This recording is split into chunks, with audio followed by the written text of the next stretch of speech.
काय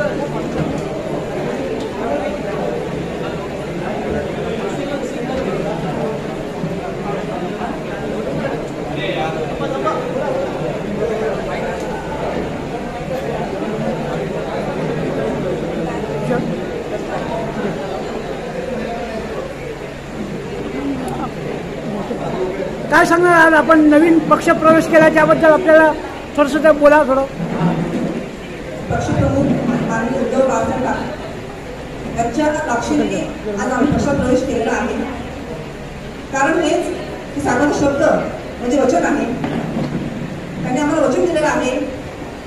गेल्या 3 वर्षापासून जो पनवेल महानगरपालिकेचा ज्वलंत प्रश्न आहे, जनता बैठक होऊन गेली आहे, तो प्रश्न म्हणजे मालमत्ता कराचा प्रश्न. आम्ही गेले 3 वर्ष झाले कॉलनी फोरम, आमची संस्था, सर्व आम्ही कार्यकर्ते 3 वर्षापासून आंदोलन करतोय, उपोषण करतोय. आमची न्यायालयीन लढाई चालू आहे. आम्ही वारंवार प्रशासन, इथले नगरविकास मंत्री एकनाथ शिंदे साहेब, तसेच मावळ लोकसभा मतदारसंघाचे उमेदवार जे होते अप्पा बारणे, इथले मुख्यमंत्री, उपमुख्यमंत्री अजित पवार साहेब यांनाही भेटलो होतो. तसेच देवेंद्र फडणवीस साहेब यांनी आम्हाला आश्वासन दिले होते की आपला मालमत्ता कराचा तिढा आम्ही नक्कीच सोडू, सर्वांना एक रिलीफ देऊ. पण आमचा भ्रमनिराश झालेला आहे. प्रस्थापित सत्ताधाऱ्यांनी आमचं काही ऐकलेलं नाहीये. म्हणून आज आम्ही उद्धव बाळासाहेब ठाकरे गटात प्रवेश केलेला आहे. कारण साहेबांनी आम्हाला वचन दिलेलं आहे की सत्तेमध्ये येताच पहिल्या कॅबिनेटमध्येच आम्ही पनवेलकरांवर लागलेला दुहेरी कर माफ करू. तसेच पलावा जो न्याय दिलेला आहे, ती सवलत दिलेली आहे, ती सवलत पनवेल महानगरपालिकेला पण देऊ. आणि जो अन्याय आमच्या झालेला आहे तो अन्याय आम्ही दूर करू, असं वचन दिल्यामुळे आम्ही आज उद्धव बाळासाहेब ठाकरे गटात प्रवेश केलेला आहे. साहेबांचे आभार मानतो. धन्यवाद. स्थानिक आमदार प्रशांतदा ठाकूर यांची TIPL कंपनी आहे.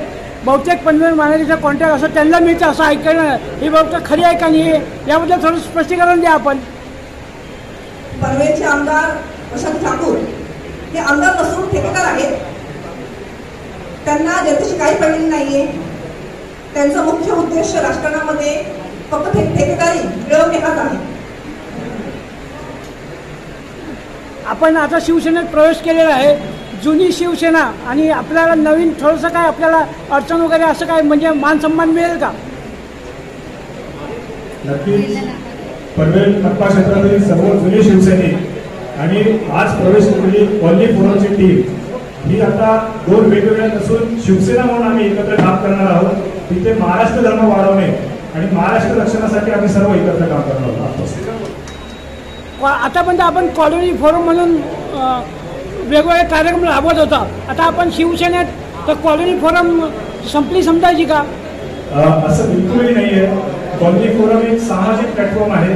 सामाजिक प्रश्न कॉलनी फोरमच्या प्लॅटफॉर्मवरती घेतले जातात. सांस्कृतिक उपक्रम सुद्धा कॉलनी फोरमच्या माध्यमातून घेतले जातील.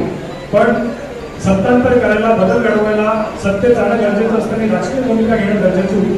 तर कॉलनी फोरमच्या अध्यक्ष सन्मान्य लीनाताई गरड आणि आम्ही सर्व सहकाऱ्यांनी शिवसेना पक्षाच्या माध्यमातून आमची राजकीय भूमिका घेतलेली आहे. यापुढे राजकीय प्रवास हा उद्धव बाळासाहेब ठाकरे साहेबांच्या नेतृत्वाखाली आम्ही शिवसेनेच्या चिन्हावर करत आहोत.